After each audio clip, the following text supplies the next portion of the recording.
Hi everyone, and welcome to Windrider Farm.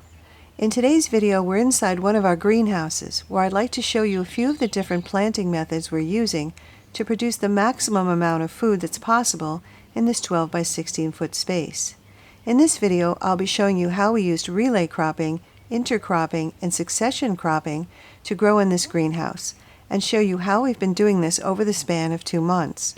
I'll also show you the soil we used and fertilizer we've been using that's keeping all of these plants healthy, even though they're planted very close together in such a small space. My hope is that by showing you what we've been able to accomplish in this small greenhouse, you become inspired to try some of these methods in your garden so that you too can grow an abundant amount of food, even if you're growing food in a limited amount of space. Starting with healthy soil is important because we're growing vegetables very close together and planting multiple crops in succession.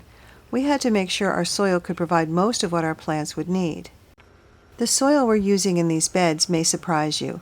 We filled these beds halfway with pine shavings and then placed a 1-inch layer of alfalfa pellets on top.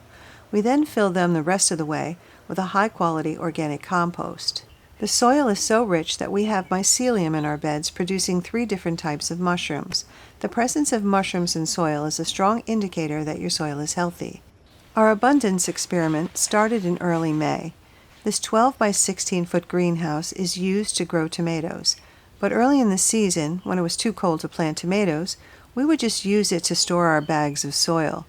But I decided to grow some peas and cool season leafy greens while we were waiting for our tomato plants to get larger and the temperatures to get warm enough to plant our tomatoes.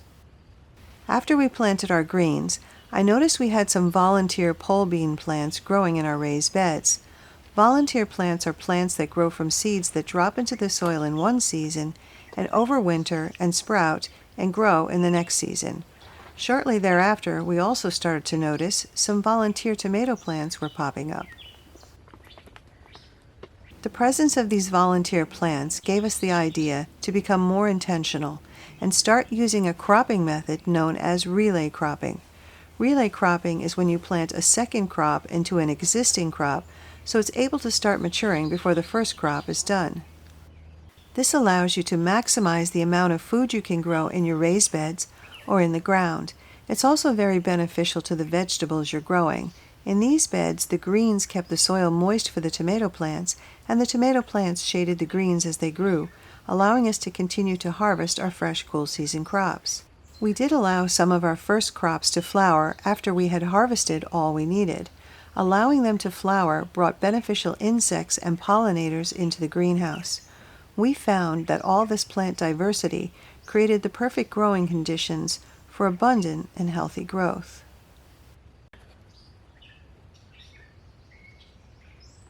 After we pulled out the plants that had started to flower and go to seed, we needed to plant another crop under the tomato plants. We decided to transplant some pepper plants that we had growing in pots. This method of growing crops is called intercropping. Intercropping is when 2 crops will be growing side by side in the same space. In this situation, both crops will continue to produce until the end of the season and will not be removed to plant another crop. We won't be stopping here, and we'll be plugging in some cool weather crops like lettuce and spinach in between the tomato and pepper plants later in the season. The last method that we used was succession cropping. Succession cropping is when you plant a crop more than once in a season, spacing out the plantings to ensure a continuous harvest. Often this method is used when you know a certain vegetable plant will succumb to diseases or pests later in the season or will slow down production. By succession cropping, as the vegetable plants that were planted early slow down, are damaged by pests, or stop producing, you have fresh new plants that will start producing a new crop.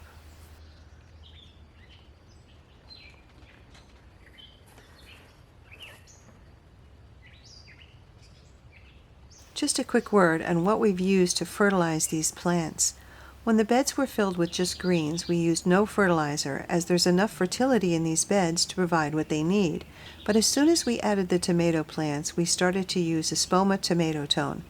Very shortly after we used the Tomato-Tone, our tomato plants started to produce flowers, and subsequently fruit. We like Tomato-Tone for our tomatoes, but you can certainly use any fertilizer that's formulated specifically for the needs of tomatoes. I hope you enjoyed today's video, and I hope you found the information helpful. And I hope it inspires you to try some of the different cropping methods that we've shown you in today's video.